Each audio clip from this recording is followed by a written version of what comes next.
ரசூலுல்லாஹி ஸல்லல்லாஹு அலைஹி வஸல்லம் அவர்கள் சொன்னார்கள், தோழரே உங்களுக்கு உஹது மலை தெரியுமா?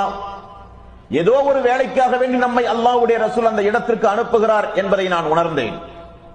தெரியும் யா ரசூலல்லாஹ் என்று நான் சொன்னேன்.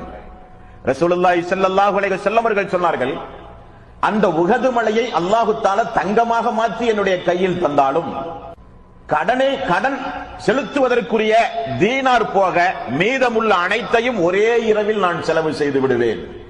3 இரவுக்குள் அதை நான் செலவு செய்து விடுவேன்.